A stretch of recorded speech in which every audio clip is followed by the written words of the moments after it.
여러분 안녕하십니까? 조상들이 남겨준 재미난 이야기, 하지만은 의미가 담겨있는 이야기 오늘 한번 해보도록 하겠습니다.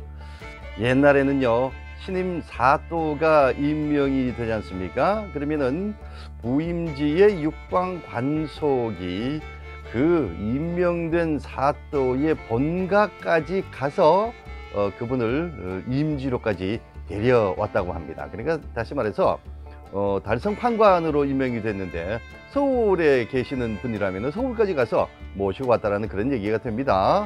자, 그와 똑같이 어느 시대에 서울에 사는 가난한 선비가 과거에 급제를 했고요, 얼마 후에 달성 판관으로 임명이 됩니다. 신임 사또가 임명이 됐기 때문에 달성의 육방관속들은 관례에 따라서 사또를 모시러 서울로 가는 것이죠. 신임 사또의 인물은 어떠하며 성격은 또 어떤 사람일까 궁금하겠죠. 그래서 물어물어 사또집을 찾아갔더니 기대와는 딴판으로 사또의 키는 5척도 못 되는 단신이고요, 거기다가 얼굴도 되게 못생겼더랍니다. 피부가 우둘투둘 했었다는 얘기입니다. 나이는 겨우 20이 너물락말락한 애송인데 이렇게 딱히 볼품은 없었던 모양입니다. 그래서 육방관속은 크게 실망을 하고 속으로 만만히 보면서 일단 외모만 보고 그렇게 만만히 보는 거죠. 그렇게 됐나 봅니다. 그렇게 내려오다가 문경세제에서 한숨 쉬어가게 됐습니다. 판관과 그 일행이 피곤한 몸을 쉬고 있는데 찢어진 갓을 쓰고 또 남루한 옷을 입은 상주입니다. 장례를 치르고 있는 상주인데 아주 어려요. 이 어린 상주가 울면서 내려오다가 누구냐고 물어보니 판관이라고 해서 딱한 사정을 하소연을 하는데 그 내용인즉슨 이렇습니다.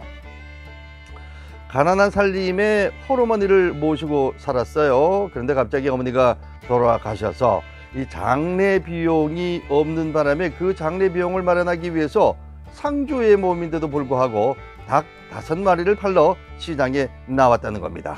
그런데 평생 물건 팔러 시장에 나온 것은 처음이어서 어떻게 해야 하는지도 모르고 쩔쩔매고 있으려니까 닭장수가 한 명 다가오더니 그 행색을 보고는 어리숙하다 생각이 들었는지 자기가 닭을 팔아주겠다고 제안을 하더라는 겁니다.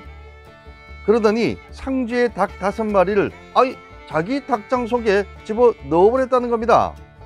한나절이 지나는 동안에 그 닭장수는 여러 마리의 닭을 팔았습니다. 그런데 상주의 닭값을 치를 생각도 않고 있는 겁니다. 옆에 있던 상주가 사정이 급하니 닭값을 세임해 줄 수 없느냐고 물어봤습니다. 그랬더니 닭장수는 무슨 얘기하는 거요? 대게 닭을 내가 왜 세임을 치릅니까? 무슨 소리 하는 거요? 무슨 닭세임을 하라는 얘기입니까? 라면서 시침을 뚝 떼는 겁니다. 장사가 잘 안 돼 그러는가 보다 여긴 상주는 그러면은 다시 주시오, 내가 직접 팔아버리다 내 닭 5마리 주시오 했는데 닭장수는 도리어 이놈아, 내가 네 닭을 어떻게 한단 말이냐 라면서 닭 맡은 일조차도 부인해버리는 겁니다. 그래서 억울한 마음에 이렇게 돌아다니다가 사또라고 하니까 자기 닭 찾아주기를 간청한다는 그런 내용이었다라는 겁니다.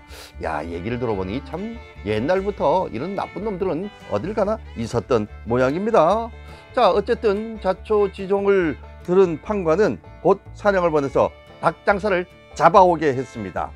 상주에게 자기가 맡긴 닭을 찾아보라 했더니 닭 장사는 여러 닭 중에서 하나하나 골라냈습니다. 골라내기를 마치니까 닭 장사에게 물었습니다. 그런 와중에서도 닭 장사는 나는 모르는 일이라며 자기 닭이라고 막 우기는 것이었습니다. 그래서 닭 장사에게 사또가 이렇게 얘기합니다. 이놈아, 저 닭이 정녕 네 것이라면은 저 닭에게 아침에 뭘 먹였느냐? 그러자 닭 장사는 쌀, 보리 등 온갖 곡식 이름을 주워 넘기면서 횡설수설했습니다. 장사의 얘기를 모두 듣고 난 판관이 이번에는 상주에게 너는 또 무엇을 먹였는가?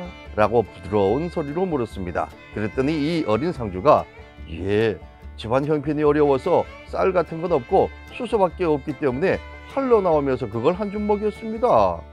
판관이 닭 장사를 시켜서 5마리 중에 1마리를 잡게 하니까 과연 그 속에는 쌀은 없었고 수수알만 나온 것이었습니다.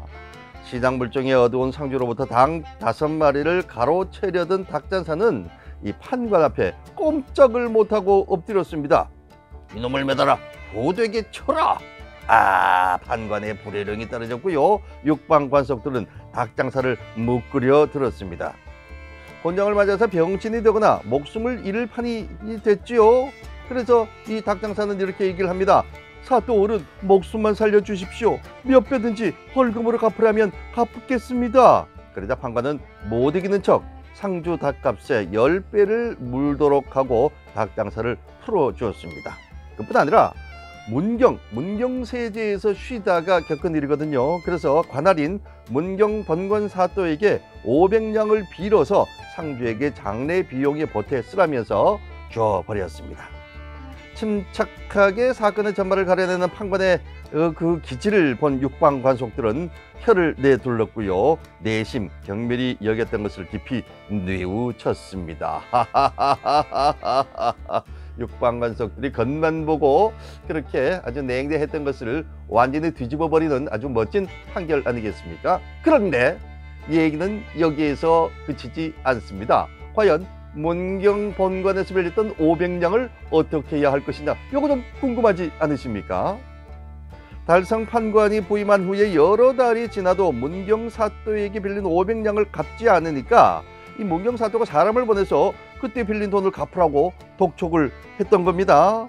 그 달성 판관은 신부로 먼 사람을 물끄러미 쳐다보더니 내 그 돈을 벌써 갚았는데 네 고울 사또가 그리 정신이 없으시냐? 라고 나무랬습니다. 아니, 무슨 돈을 갚았다는 얘기입니까? 신부로 먼 사람이 영문을 몰라 의아해하자 사또에게 돌아가서 대전 통편 몇 장 몇 조를 보면 알 것이라고 전하라 하고 일러 보냈습니다. 대전 통편의 그 장은 고을을 다스린 사또가 재판을 잘못 처리하거나 처리하지 못했을 때는 사또가 500냥의 벌금을 물도록 규정한 내용이었습니다. 달성 판관은요, 욕심 많은 닭장사를 뉘우치도록 하는 한편에 대전 통편에 있는 목민하는 사람들의 책임 조항을 이용해서 문경 사또에게 500냥을 빌린다고 받아서 불쌍한 상주를 도우고 또 똑똑하지 못한 사또를 그 나름대로 징벌한 것이었습니다. 어떻습니까, 여러분들?